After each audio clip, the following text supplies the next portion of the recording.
Good morning, friends. Welcome to my YouTube channel once again. You are listening to Avinash Srivastava from Home Classes. Today I am going to explain William Shakespeare's play A Midsummer's Night Dream. This is a comedy. It was written in 1595 or 1596 and it was published in 1600. Okay, and ये look here, ये first period का play है friends. यहाँ पे first period का play है, ये question पूछा जाता है। ओके, एंड यहाँ पे it's setting is Athens. Athens नामक शहर में इसकी सेटिंग हुई है। Okay, let's begin the play. Start करते हैं। थेसस, थेसस कैरेक्टर, यहाँ पे देखिए, ड्यूक ऑफ एथेंस। थेसस कौन है? एथेंस का ड्यूक है। And Egeus father of Hermia, ये हर्मिया का फादर है। And Lysander, Lysander and Demetrius are in love with Hermia.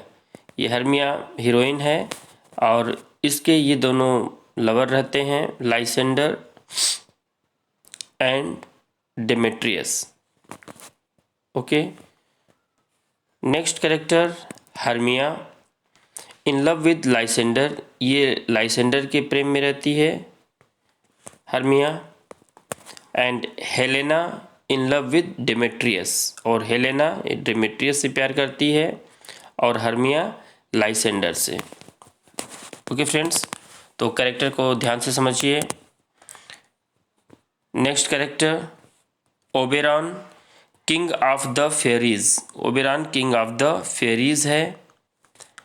And next character Titania, queen of the fairies. ये क्वीन ऑफ द फेरीज है Titania. And Oberon king of the fairies. Okay, Oberon king of the fairies और Titania queen of the fairies, यानी परियों की रानी और ये परियों के राजा ओबेरॉन। बॉटम अ वीवर, बुनकर है, Weaver, bottom. Next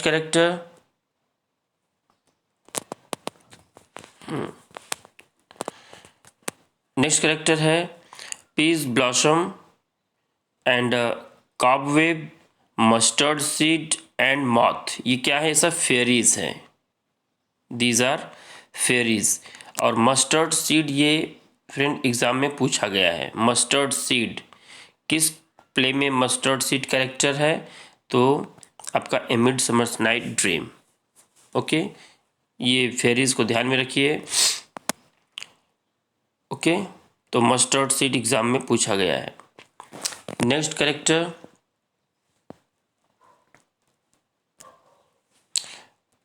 पायरामस, Thisbe, wall and moon shining और लियोन, ये क्या हैं? Are characters in the interlude, ये बीच में इंटरल्यूड होता है उसके ये कैरेक्टर हैं। नेक्स्ट क्वींस, क्वींस क्या है? कारपेंटर है, बढ़ई है।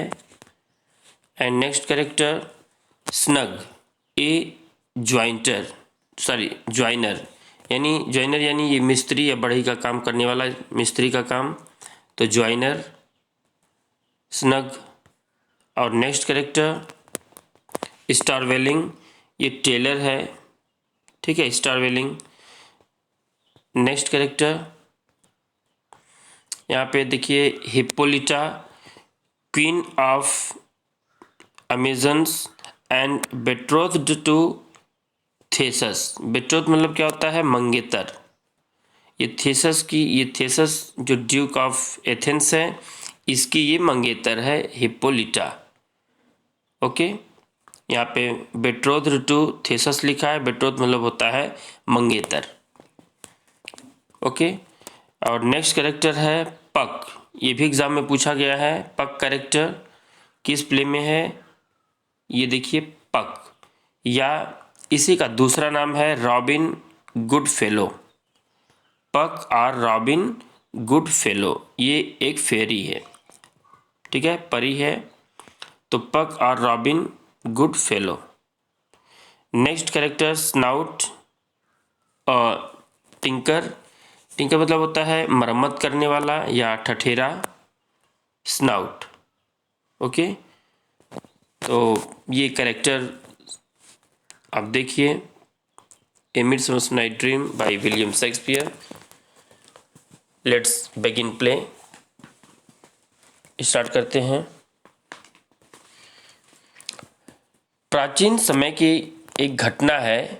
एथेंस नगर में एक राजा राज्य करता था। उसने एथेंस नगर में यह ऐलान करवा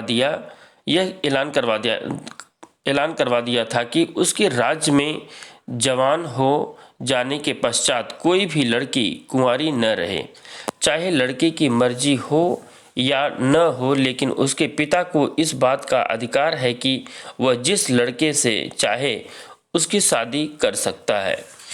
इस बारे में अगर कोई भी लड़की अपने पिता की आज्ञा को ठुकराती है तो उसे मृत्युदंड दिया जाएगा। ज़्यादातर लड़कियां मृत्युदंड के डर से अपने पिता की ही मर्जी से शादी करवा लिया करती थीं, और अगर कोई लड़की अपनी मर्जी से विवाह करवाती थी तो उसका पिता यह खबर राजा तक पहुंचाता था। एक बार की बात है, राजा के दरबार में एक फरियादी पिता अपनी फरियाद लेकर हाजिर हुआ और उसने राजा से कहा, महाराज, मेरी एक इकलौती बेटी है जिसका नाम है हरमिया।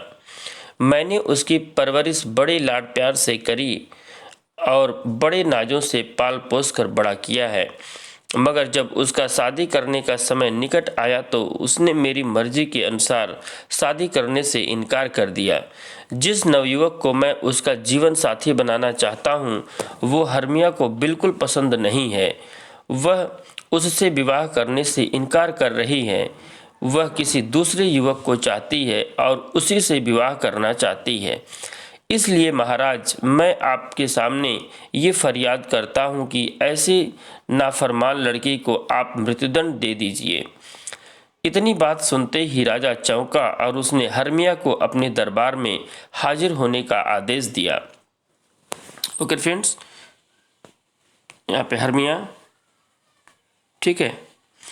तो यहाँ पे आप देखिए हरमिया जो है वो यहाँ पे आपको बताया गया है।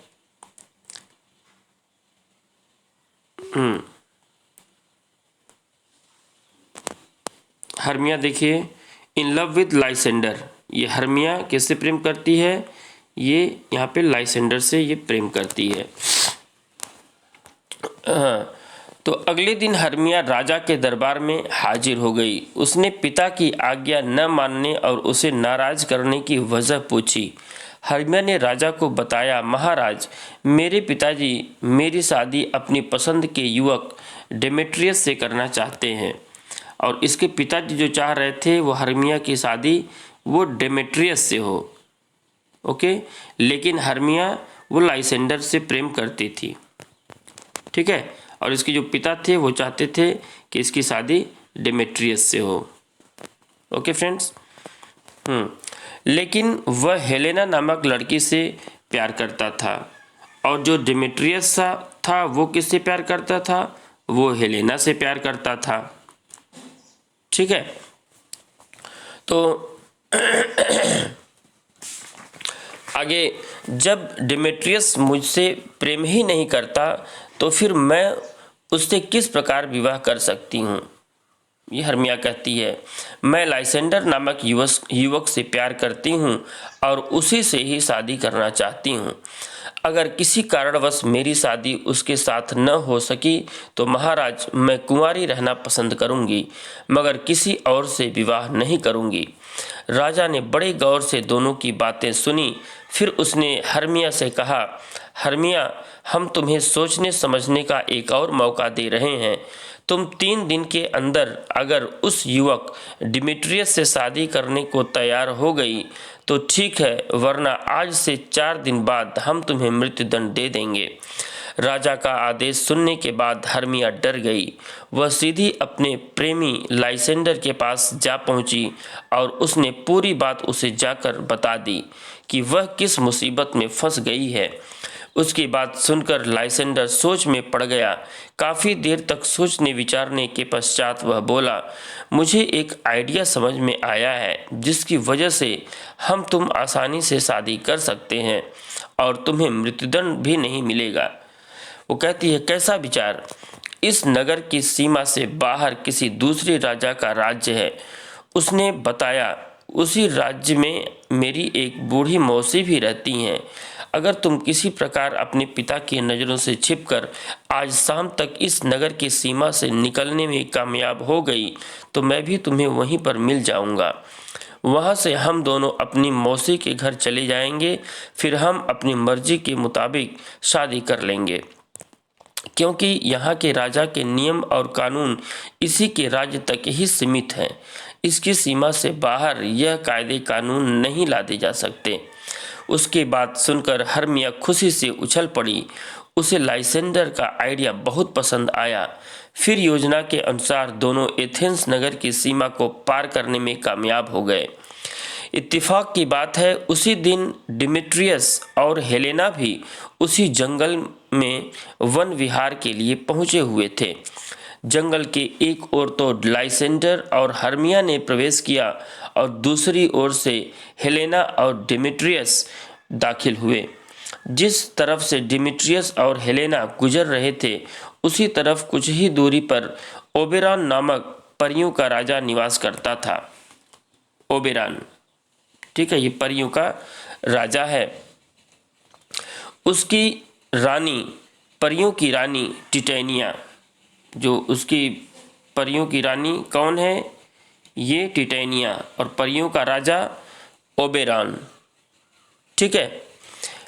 यानी परियों की रानी टिटेनिया किसी बात पर नाराज होकर टिटेनिया अपने पति ओबेरॉन से कहीं दूर चली गई थी। इस तरह ओबेरॉन महल में अब अकेला ही रहता था। भटकते भटकते हेलेना और डेमेट्रियस परियों के राजा ओबेरॉन के सामने से गुजर रहे थे। दोनों काफ़ी थके हारे थे, इसलिए एक साथ न चलकर आगे पीछे चल रहे थे। उन्हें इस प्रकार आगे पीछे चलता देखकर ओबेरॉन ने सोचा कि ये दोनों एक दूसरे से नाराज हो गए हैं, इसलिए आगे पीछे चल रहे हैं। परियों के राजा ने यह देखकर उन्हें मिलाने की चेष्टा करते हुए मन ही मन परियों को याद किया, और याद करते ही पक नाम की परी उसके सामने प्रकट हो गई। फ्रेंड्स, यहाँ पे पक देखिए, एक परी आपको बताया गया है। मोस्ट इम्पॉर्टेंट पक, ये एग्ज़ाम में पूछा जाता है। पक या इसका दूसरा नाम क्या है? Robin good fellow. इसको आप ध्यान में रखिएगा, पक। तो और याद करते ही एक पक नाम की परी उसके सामने प्रकट हो गई। पक परी लोगों को चिढ़ाने, उनका मजाक बनाने में बड़ी माहिर थी, और ऐसे ही कामों में उसे आनंद भी आया करता था। वह चुटकी बजाते ही अच्छे अच्छे का उल्लू बना दिया करती थी।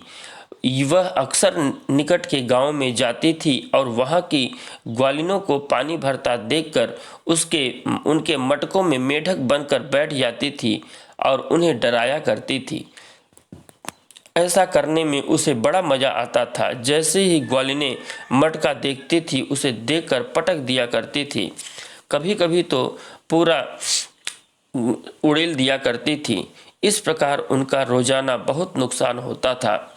कभी कभी वह अदृश्य होकर किसी भी राजा के दरबार में जा पहुंचती थी, और जब राजा के वजीर उनका सत्कार करने के लिए खड़े होते थे तो उन सब के पीछे से कुर्सियां खिसका देती थी। जब वह बेचारे वजीर बैठने की कोशिश करते तो सीधे जमीन पर जाकर गिर जाते थे। उनका यह दृश्य देखकर पूरे दरबार में हंसी गूंजने लगती, और पक परी हंसती लुटपुट होती जंगलों में वापस आ जाती थी। राजा ओबेरॉन ने पकपरी को हेलेना और डिमेट्रियस की मदद करने के लिए बुलाया था।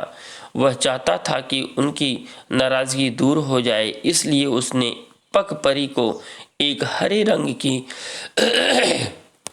शीशी देते हुए कहा, देखो पकपरी, इस शीशी में वशीकरण का तेल है।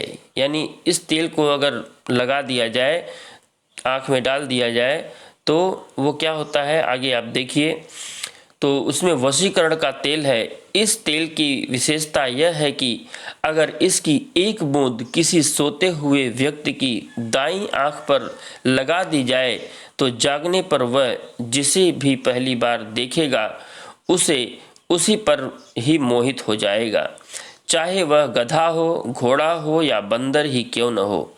लो, इस वशीकरण तेल की शीशी अपने पास रखो और देखो, आज इस जंगल में डिमेट्रियस नाम का एक नौजवान अपनी प्रेमिका के साथ आया हुआ है, मगर देखने में ऐसा प्रतीत हो रहा है कि वह दोनों एक दूसरे से नाराज हैं।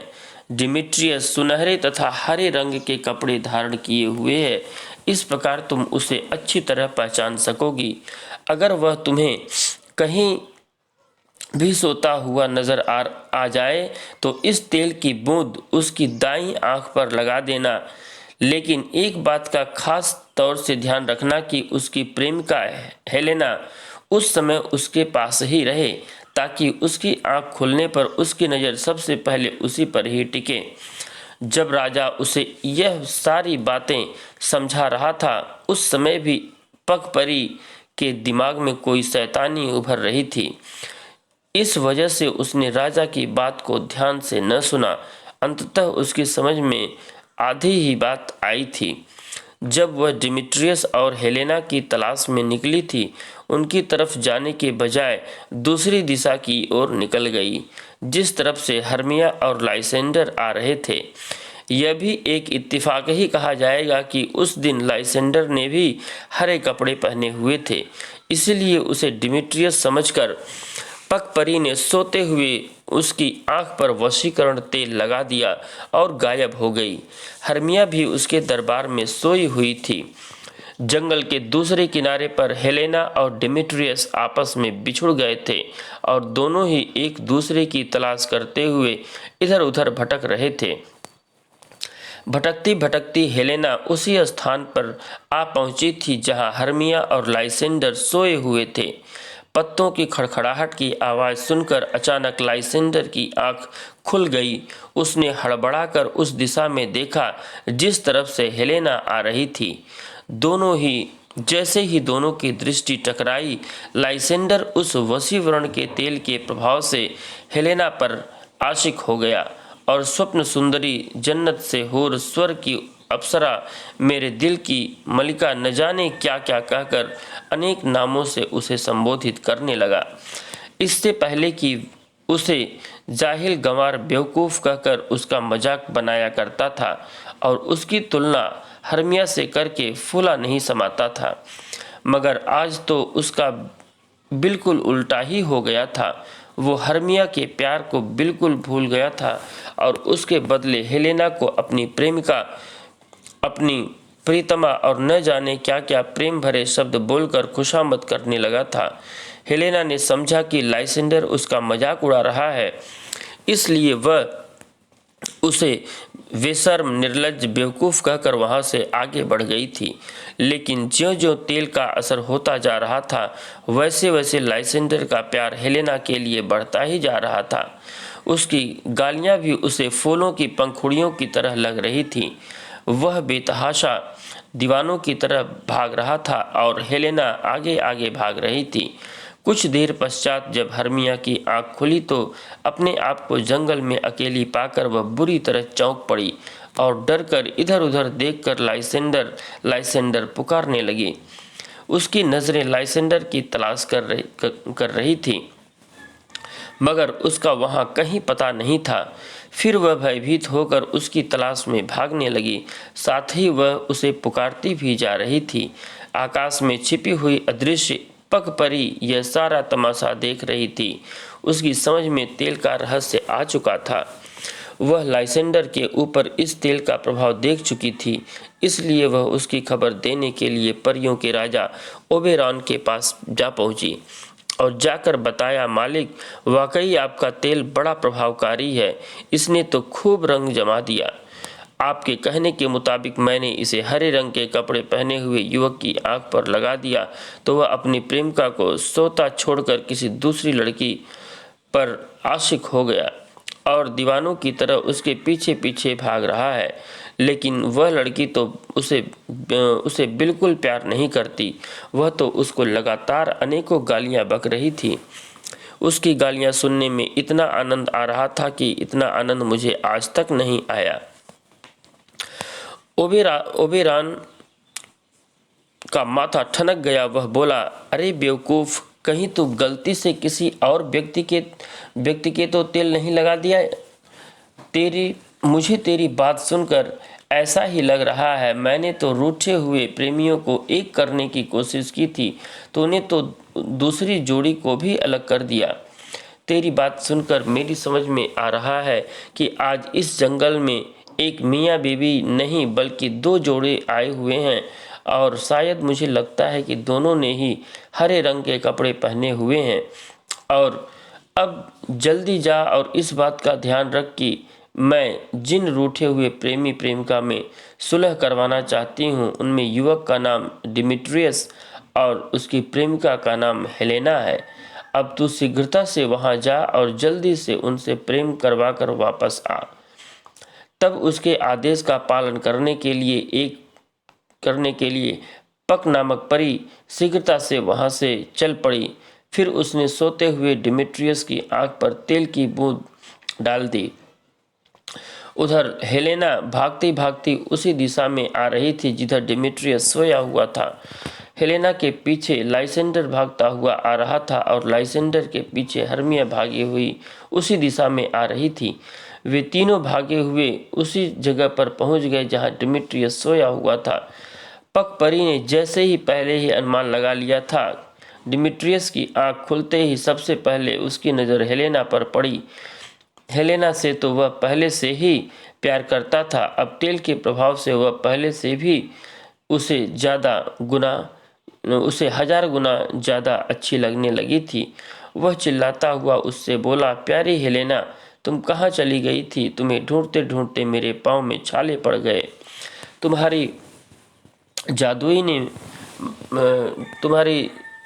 तुम्हारी जुदाई में मैंने एक एक मिनट एक एक बरस के समान बिताया है। सचमुच आज तुम मुझे कितनी सुंदर लग रही हो। कहकर वह भी पागल दीवानों की भांति हेलेना की तरफ भागा। हेलेना अभी तक समझती थी कि डिमिट्रियस एक सभ्य व्यक्ति है और इसी खूबी की वजह से वह उसे प्यार करती थी, लेकिन आज उसे पागल दीवानों की तरह बातें करते देखकर वह समझ नहीं पाई कि आज इन सारे मर्दों को क्या हो गया है। लाइसेंडर ने तो आज तक मुझे नफरत की दृष्टि से देखा है, लेकिन आज वह मुझे परियों से भी खूबसूरत और पंखुड़ियों से भी कोमल बता रहा है। उसकी बात तो रहने दो, मेरा अपना डिमिट्रियस ही आज मेरा मजाक उड़ाने पर तुला हुआ है। हो न हो कुछ न कुछ बात जरूर है। अभी हेलेना इन्हीं विचारों में खोई हुई थी, तभी उसकी नज़र दूर से आती हुई हर्मिया पर पड़ी। हेलेना ने सोचा, हो न हो इसी बेशर्म बेहया लड़की ने इन दोनों को मेरे पीछे लगाया है।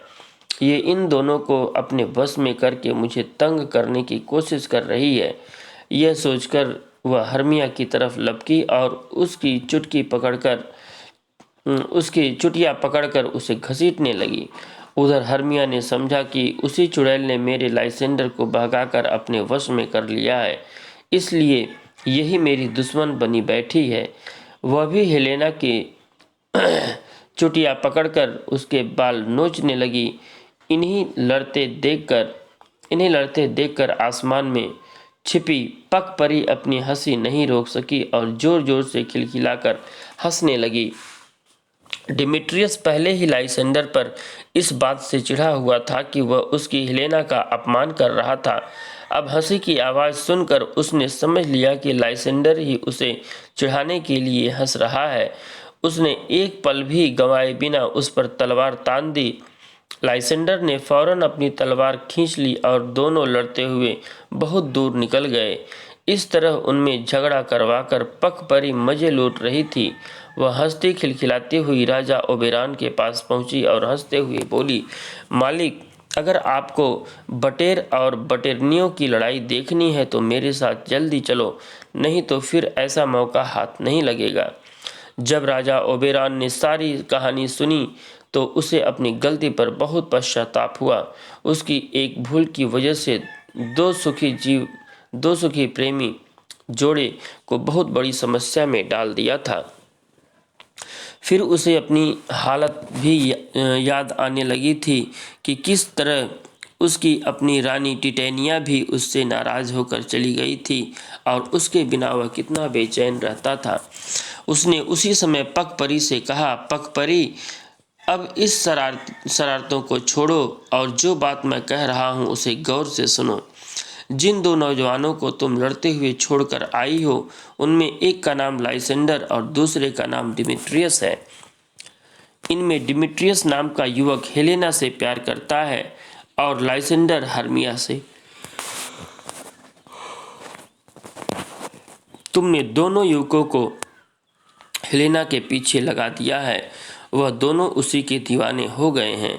तुम फौरन वहां जाओ, आकाश में अदृश्य होकर ऐसा संगीत शुरू करो कि उसकी मस्ती में दोनों युवक और दोनों युवतियां झूम उठे और अपनी लड़ाई को भूलकर तुम्हारे संगीत के पीछे भागने लगे। फिर तुम उन्हें भगाते भगाते इतना भगाओ कि वे थक कर चूर हो जाएं और गहरी नींद में सो जाएं। पहली बार तुमने उन दोनों युवकों की दाई आंख पर वशीकरण तेल लगाया था। अब तुम उनकी बाईं आंख पर वशीकरण का तेल लगा दो। इससे उन पर पहले लगे तेल का प्रभाव समाप्त हो जाएगा। फिर वह पहले की तरह अपनी अपनी प्रेमिकाओं को चाहने लगेंगे। वह कुछ रुका, फिर बोला, जा तो अब फौरन जा, जब तक मैं अपनी रूठी टिटेनिया को मनाने जा रहा हूँ। कहकर परियों का राजा अपनी रानी के महल की तरफ चल पड़ा। महल के बगीचे में एक बहुत बड़ा सदाबहार का पेड़ था जिस पर सुनहरे रंग का एक झूला पड़ा हुआ था। इसी झूले में परियों की रानी टिटेनिया लेटी हुई थी और दूसरी परियां उसे सुलाने के लिए लोरियां गा रही थी। वो गाती थी, सो जा परियों की रानी सो जा, ओबेरॉन राजा की पटरानी सो जा इस झूले अपने में, रूठे पिया मिले सपने में। जब तक परियां लोरी गाती रहीं, ओबेरॉन वहां अदृश्य होकर एक गुलाबी फूल की पंखुड़ियों में छिपा सुनता रहा। जब झूले में टिटेनिया सो गई तो ओबेरॉन ने उसकी बाईं आंख पर उसी वशीकरण तेल की एक बूंद टपका दी। उसी वक्त किसी अन्य लोक का शेख चिल्ली दिन भर घूमकर उसी सदाबहार पेड़ की एक डाल पर आकर सो गया। राजा ओबेरॉन ने शेख चिल्ली के सिर पर गधे का सिर लगा दिया और इस तरह का प्रबंध किया कि आंख खुलने पर टिटेनिया की नज़र सबसे पहले उसी शेख चिल्ली पर पड़ती।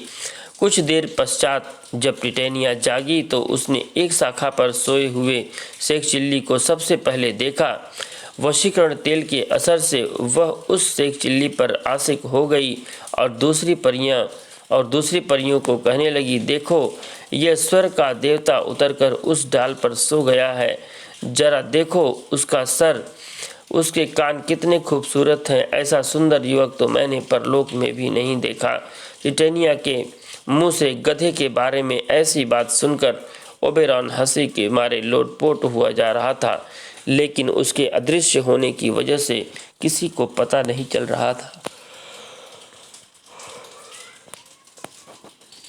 जैसे जैसे तेल का असर तेज हो रहा था वैसे वैसे रानी को शेख चिल्ली की शक्ल और भी ज़्यादा सुंदर दिखाई दे रही थी। कुछ देर बाद शेख चिल्ली नीचे उतरा और गधे की तरह ढेंचू ढेंचू करने लगा। जब टिटेनिया खुशी से झूमते हुए बोली, देखो, ऐसा मीठा स्वर तो मैंने आज तक कभी नहीं सुना। सचमुच जितना सुंदर इसका रूप है उतनी ही सुंदर वह गाता है। जाओ परियों, उस सुंदर युवक से कहो कि रानी तुम्हारे प्रेम में दीवानी हुई जा रही हैं, उसे सम्मान सहित मेरे पास लेकर आओ। यह सुनकर उनकी दासी परियां एक दृष्टि गधे के सिर वाले शेख चिल्ली पर डालती और दूसरी दृष्टि रानी पर। फिर मन ही मन हंसती कि आज रानी को न जाने क्या हो गया है, लेकिन उसके डर के मारे मुंह से कुछ नहीं कह रही थी। आखिर वे जाकर शेख चिल्ली को बुलाई। रानी ने शेख चिल्ली के गधे के सिर को चूमकर अपनी गोद में रख लिया और उस पर अपना प्यार प्रकट करने लगी। जादू के प्रभाव से शेख चिल्ली को इस बात की खबर भी नहीं थी कि उसके ऊपर किसका सिर लगा हुआ है। उसका दिमाग और उसकी भूख भी अब गधों के जैसी हो गई थी। रानी ने उससे कहा, हे सुंदर नौजवान, तुम्हें भूख लगी होगी, तुम हुक्म करो कि तुम्हारे लिए किस प्रकार का भोजन पेश किया जाए।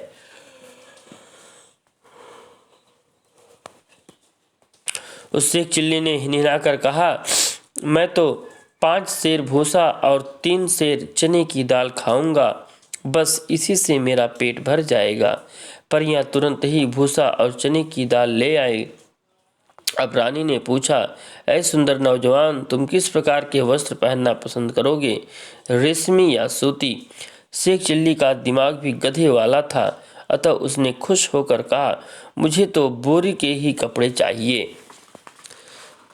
तब परियां तुरंत जाकर बोरी के कपड़े ले आई और जब उसे पहनाने लगी तो वह बोला, पहले खरहरा लेकर मेरी पीठ को खुजला दो, फिर मैं कपड़े पहनूंगा। बेचारी परियों ने कभी ऐसी चीज़ों को हाथ भी न लगाया था, लेकिन आज उन्हें उस गधे की पीठ को खुजली मिटाने के लिए यह सब करना पड़ा।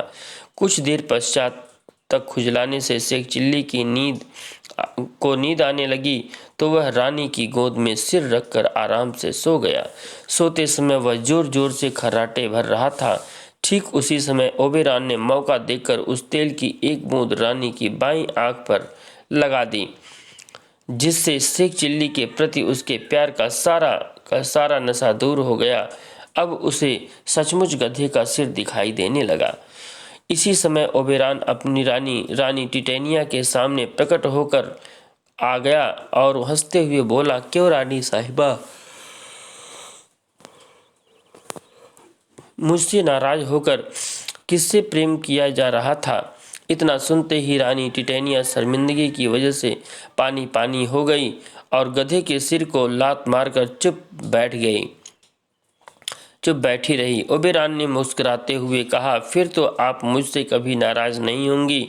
आप कभी न रूठने की कसम खाओ तो मैं तुम्हें एक हंसी की बात बताता हूँ। रानी टिटेनिया ने अपने दोनों कानों को पकड़कर और ओबेरॉन के पांव पकड़कर उससे माफ़ी मांगी।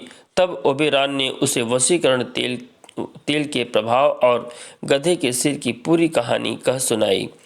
सारी बात सुनकर रानी टिटेनिया, ओबेरॉन और सभी दासी परियां हंसते हंसते लोटपोट हो गईं। ठीक उसी समय पख परी भी अपना काम पूरा करके लौटे। चारों प्रेमियों लाइसेंडर, हर्मिया, डिमिट्रियस, हेलेना को वह अपने साथ ही वहां ले आई। राजा ओबेरॉन व टिटेनिया ने उन चारों का खूब आदर सत्कार किया। उनके आने की खुशी में देर रात तक वहां नाच गाना भी चलता रहा और अगले दिन राजा ने उन चारों को विदा कर दिया। जब वह चारों वहां से चल दिए तो उन्हें वहां की सारी बातें ऐसा प्रतीत हो रही थी जैसे उन्होंने आधी रात में कोई सपना देखा हो। ओके फ्रेंड्स, तो इस प्रकार से ये प्ले समाप्त हो गया और इसे हम आगे देखते हैं। इसके कुछ इम्पोर्टेंट लाइंस हैं जो एग्ज़ाम में पूछे जाते हैं। तो यहाँ पे आप देखिए, midsummer night dream first perform 1595 to 1596 and first printed 1600, the stationers register 8 अक्टूबर 1600। तो 1600 में इसका पब्लिश किया गया था।